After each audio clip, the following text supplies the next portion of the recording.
के जंगल में टुनटुनी चिड़िया अपनी दो बेटियों के साथ रहती थी, जिनका नाम सुनहरी और पिंकी था। कुछ ही दिनों पहले टुनटुनी के मकान मालिक ने उसे घर से बेघर कर दिया था। वो अपनी दोनों बेटियों को लिए दर दर भटक रही थी। उसने अपनी बेटियों से कहा, मेरी गुड़िया, तुम लोग यहाँ बैठकर मेरा इंतजार करो, मैं अभी आती हूँ। और हाँ, यहाँ से कहीं मत जाना। हम कहीं नहीं जाएंगे, आप जाओ माँ, जल्दी आना। मुझे डर लगता है माँ। मत डरो पिंकी बेटा, तुम्हारी दीदी तुम्हारे साथ है ना, मैं जल्दी आ जाऊंगी और तुम्हारे लिए भोजन भी लाऊंगी।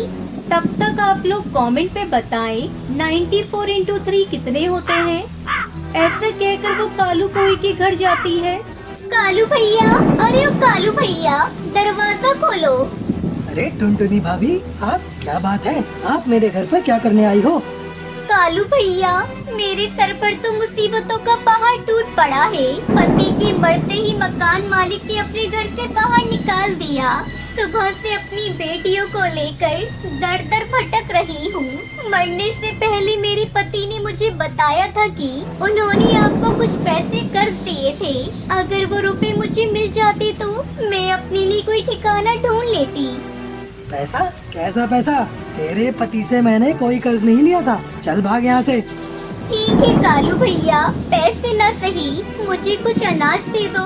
मेरे बच्चे बहुत भूखे हैं, सुबह से उन्होंने कुछ नहीं खाया। मैंने यहाँ राशन की दुकान खोल रखी है क्या, जो तुम्हें अनाज दे दूँ? चल यहाँ से। कालू कौवा टुनटुनी चिड़िया को वहाँ से भगा देता है। टुनटुनी लौटकर अपने बच्चों के पास आती है। उस समय रात हो चुकी थी। भूख लगी है, माँ कुछ लाकर दो ना। बच्चों, रात हो चुकी है, सो जाओ। मैं कल सुबह तुम्हें अवश्य भोजन दूंगी। अब तुम लोग सो जाओ। बच्चे अपनी माँ के साथ सो जाते हैं। अगली सुबह सुनहरी अपनी माँ को जगा रही थी। मम्मा मम्मा उठो ना, भूख लगी है। ये मम्मा कुछ बोल क्यों नहीं रही है? मेरी बहन, लगता है मम्मी गहरी नींद में सोई है, अभी थोड़ी देर में जाग जाएंगी। काफी देर हो जाने पर भी जब टुनटुनी नहीं जगती, तब सुनहरी और पिंकी जोर जोर से रोने लगती है। उसी समय चंपा को भी वहाँ से गुजर रही थी। अरे बच्चों, तुम लोग क्यों रो रहे हो? आंटी देखो ना, हमारी मम्मा तो जग ही नहीं रही है। टुनटुनी को देखते ही चंपा को भी समझ चुकी थी कि वो मर चुकी है। वो बच्चों को लेकर अपने घर आती है। अरे सुंदरी, ये क्या, तुम इन भिखारियों को लेकर यहाँ क्यों आई हो? अरे इनकी माँ भूख की वजह से मर चुकी है। इनका भी इस दुनिया में कोई नहीं है। आज से मैं इन्हें माँ बनकर पालूंगी। ये तुम क्या कर रही हो? पागल हो गई हो क्या? कल को अपने बच्चे होंगे, ये मनहूस सारा राशन खा जाएंगे, तब हम अपने बच्चों को क्या देंगे? आप चुप रहो जी, ये घर मेरा है। मेरे पिताजी ने तुम्हें दहेज में दिया है। फिर चंपा को भी उन दोनों बच्चियों की माँ बनकर उन्हें खुशी खुशी पालने लगी। बहुत समय पहले की बात है। सुंदरवन जंगल में टुनटुनी चिड़िया रहती थी। वो हमेशा दूसरी चिड़िया की मदद करती रहती थी। एक दिन की बात है, टुनटुनी चिड़िया दाना चुगने के चक्कर में जंगल में उड़ते उड़ते दूर चली गई थी और फिर रास्ता भटक गई थी और शाम होने को आई थी। चारों तरफ आकाश में बादल छाए हुए थे। तभी टुनटुनी चिड़िया ने देखा कि नीम के एक पेड़ पर ढेर सारे कौवे रात बिताने के लिए बैठे हुए थे। कौवे अपनी आदत के अनुसार आपस में एक दूसरे से काव काव करते हुए झगड़ रहे थे। टुनटुनी चिड़िया ने सोचा, रात होने वाली है और मैं रास्ता भी भटक गई हूँ, तो आज रात को इसी पेड़ पर अपना गुजारा कर लेती हूँ। उसके बाद टुनटुनी चिड़िया रात बिताने के लिए नीम के पेड़ के एक डाल पर बैठ गई। टुनटुनी को डाल पर बैठा देख सभी कौवे उसकी ओर देखने लगे। बेचारी टुनटुनी सहम गई और डरती हुई कौवे से बोली, रात बहुत हो गई है और अंधेरा भी गहरा है। आसमान में बादल छाए हुए हैं और किसी भी समय बारिश हो सकती है। मैं अपना ठिकाना भूल गई हूँ। आज रात भर मुझे भी इस पेड़ के डाल के कोने में रात बिता लेने दो। कौवे भला ये बात कहाँ मानने वाले थे। उन्होंने कहा, ये नहीं हो सकता, ये पेड़ हमारा है, तुम इस पेड़ पर नहीं रह सकती, भागो यहाँ से। बेचारी टुनटुनी दुखी व निराश मन से वहाँ से उठ गई और रात गुजारने के लिए दूसरा पेड़ ढूंढने लगी। बहुत अंधेरा था, परंतु बहुत ढूंढने पर थोड़ी दूर तक उड़ते उड़ते उसे एक आम का पेड़ दिखाई दिया, जिसे देखकर उसके मन में एक आशा की किरण जागी और उसने राहत की सांस ली और सोचने लगी, शायद इस पेड़ पर रहने का कुछ इंतजाम हो जाए। उसके बाद वो आम के पेड़ के पास गई तो उसने देखा उस पेड़ पर चिड़ियाओं का बसेरा था। टुनटुनी के मन में आस जागी, परंतु टुनटुनी को डाल पर देखकर सभी चिड़ियाओं में हलचल बढ़ी और सभी उसे देखने लगे। तभी उसने चिड़ियाओं से कहा, मैं अपने ठिकाने का रास्ता भूल गई हूँ और रात काफी हो गई है और बारिश भी कभी भी हो सकती है। अब मैं आप लोगों से विनती करती हूँ कि मुझे आज रात बिताने के लिए पेड़ के किसी डाल पर रुकने दो। सभी चिड़ियाओं ने कुछ देर आपस में विचार विमर्श करने के बाद उसमें से एक तोती ने कहा, तुम एक रात के लिए इस पेड़ की डाल पर रुक सकती हो, लेकिन एक शर्त है, कोई भी चिड़िया तुम्हें अपने घोंसले में नहीं रखेगी और ना ही हमारी तरफ से तुम्हें कोई मदद मिलेगी। अगर तुम रहना चाहती हो तो रह सकती हो। इतना सुनते ही टुनटुनी चिड़िया घबरा गई और कहने लगी, ऐसे खराब मौसम में कैसे रात बिताऊंगी? बारिश भी बहुत तेज होने वाली है, तूफानी हवा चल रही है, बादल गरज रहे हैं। वो सब हमें नहीं पता, अगर तुम्हें इस पेड़ पे रहना है तो रहो, वरना तुम जा सकती हो। तूफानी हवा चल रही थी, बादल गरज रहे थे, जल्द ही बारिश होने की संभावना थी। चिड़ियाओं ने पहले ही मदद करने के लिए इनकार कर दिया था, तो टुनटुनी बहुत घबरा गई और सोचने लगी, अब मैं क्या करूं? कैसे करूं? क्योंकि मौजूदा परिस्थिति में मैं शायद सुबह तक जीवित ही न रह पाऊं। टुनटुनी के पास दो ही रास्ते थे, पहला वो सुबह तक किसी डाल पर मरने का इंतजार करे या दूसरा वो इस विकट परिस्थिति में घोंसला बनाने की कोशिश करे। टुनटुनी ने दूसरा रास्ता चुनते हुए अपने डर पर काबू किया, कोशिश करने का ठाना और एक नए जोश के साथ खुद पर विश्वास करते हुए उसने पेड़ के आसपास की जगह देखी तो पेड़ खेत के आसपास ही था। वो तुरंत तिनके की खोज में निकल गई। उसने तिनकों को पेड़ के डाल पर इकट्ठा करना शुरू किया। तिनके इकट्ठे करके उन्हें चोंच से बहुत ही बारीकी से सजाने लगी। ये सब देख पक्षियों ने टुनटुनी का मजाक उड़ाना शुरू कर दिया। अरे ये देखो इस बेवकूफ चिड़िया को, इतनी तूफानी मौसम में भी मूर्खों की तरह बेकार मेहनत कर रही है। हाँ भाई हाँ, ये तो है ही बेवकूफ, नहीं तो इतनी तूफानी मौसम में मूर्खों की भांति कौन मेहनत करता है। वहीं दूसरी तरफ टुनटुनी अपना घोंसला बनाने में लगी हुई थी। मुश्किल से घोंसला आधा बना ही था कि तेज हवा के झोंके ने घोंसले को बिखेर दिया। टुनटुनी डाल से गिरते गिरते बची। अरे ओ छोटी चिड़िया, क्यों इतना फालतू में मेहनत कर रही हो? चुपचाप पेड़ की डाल पर बैठ क्यों नहीं जाती हो? आसमान में जोरों से बिजली कड़क रही थी, तूफानी हवा तेज हो रही थी, हल्की हल्की बारिश शुरू हो गई, मौसम में ठंड बढ़ गई थी।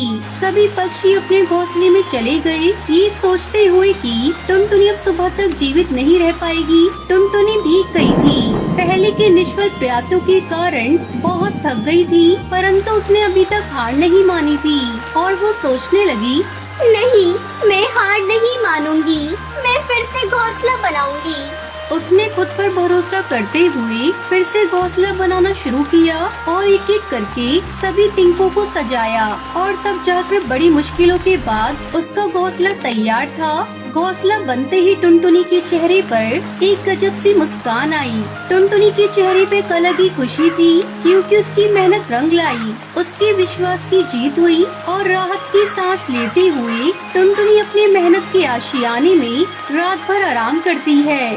घोंसले में रहने के कारण अब वो पूरी तरह से स्वस्थ थी। सुबह टुनटुनी को जीवित देखकर सभी पक्षियों का आश्चर्य का ठिकाना ना रहा और सभी चिड़िया आपस में कहने लगी, इतनी भयानक आंधी, तूफान और बारिश में बच कैसे गई? हाँ बहन, तुम सही कह रही हो। मुझे तो भयंकर आश्चर्य हो रहा है। सारे पक्षियों, चलो उसके पास चलकर देखते हैं कि वो बच कैसे गई। उसके बाद सारे पक्षी टुनटुनी के पास जाते हैं तो देखते हैं कि टुनटुनी चिड़िया अपने घोंसले में आराम कर रही थी। वो बिल्कुल स्वस्थ थी। जो चिड़िया रात को उसका मजाक उड़ा रही थी, वो ही सब उसके सच्चे विश्वास, सच्ची मेहनत, बहादुरी के आगे अपने सर झुका देते हैं। हमें माफ कर देना बहन, आज तक हमने इतनी मेहनती चिड़िया नहीं देखी। काश हम लोग तुमको पहले पहचान पाते। हमें भी माफ कर दो बहन। हमें अपनी गलती का एहसास हो गया है कि हमें किसी का मजाक नहीं उड़ाना चाहिए। उसके बाद सभी चिड़िया ने टुनटुनी चिड़िया का सम्मान किया। इस पेड़ की डाल पर मुझे रात गुजारने देने के लिए आप सभी का दिल से धन्यवाद। अब मुझे अपने घर जाना होगा। उसके बाद टुनटुनी चिड़िया अपने ठिकाने की ओर उड़ गई।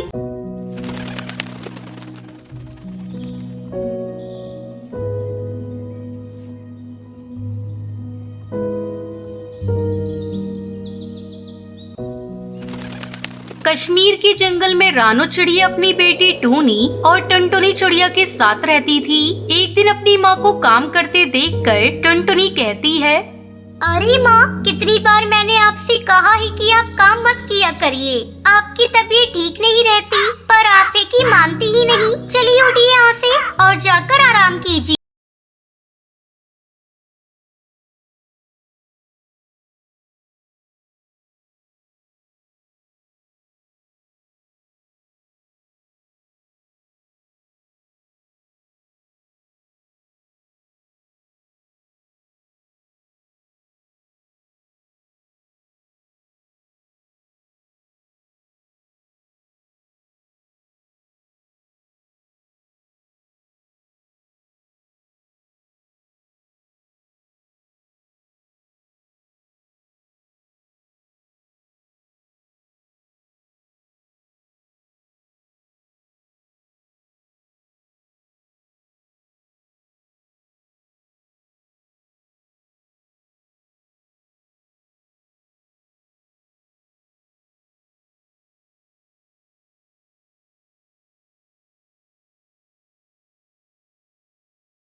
दीजिए, मैं कई सालों से अपनी बेटी की तलाश कर रही थी। आज मुझे पता चला है आपकी बड़ी बेटी टुनटुनी मेरी बेटी है। मैं उसकी असली माँ हूँ। आप ये क्या बकवास कर रही है आंटी? मेरी माँ ये है, आप नहीं। आपको कोई गलत फहमी हुई है। नहीं बिटिया, ये देखो, ये तुम्हारी बचपन की तस्वीर है। तुम मेले में गई थी। मेरी बात मानो, मैं ही तुम्हारी असली माँ हूँ। अगर मैं झूठ बोल रही हूँ तो अपनी माँ से पूछ लो। माँ, ये सब क्या है? मेरी समझ में कुछ नहीं आ रहा है। टुनटुनी बिटिया, यही वो राज था जिसे मैंने कई बार तुझे बताना चाहा पर बता न सकी। तू मुझे मेले में मिली थी। मैंने तेरे असली माँ बाप को बहुत तलाशा पर वो कहीं नहीं मिले। हार कर मैं तुझे अपनी बेटी बनाकर पालने लगी। अगर तू अपनी माँ के साथ जाना चाहती है तो तू जा सकती है। आप ये क्या कह रही है माँ? मैं आपको छोड़कर कहीं नहीं जाऊंगी। दीदी, मुझसे कोई गलती हो गई हो तो छोटी बहन समझकर माफ कर दो, लेकिन हम लोगों को छोड़कर मत जाओ। अरे पगली, मैं कहीं नहीं जा रही। आंटी, आप जा सकती हैं। मैं अपनी प्यारी और बहन को छोड़कर कहीं नहीं जाऊंगी। मेरी माँ ने जितना मुझे प्यार किया है उतना आप भी नहीं कर सकती। ठीक है बिटिया, मैं जा रही हूँ, लेकिन तुझसे मिलने को मन करेगा तो तुझसे मिलने आ सकती हूँ ना? हाँ आंटी, आपका मन करे आप मुझसे मिलने आ सकती हैं। हरी तोती वहाँ से चली जाती है। फिर टुनटुनी चिड़िया अपनी मोर बहन के साथ खुशी खुशी रहने लगती है।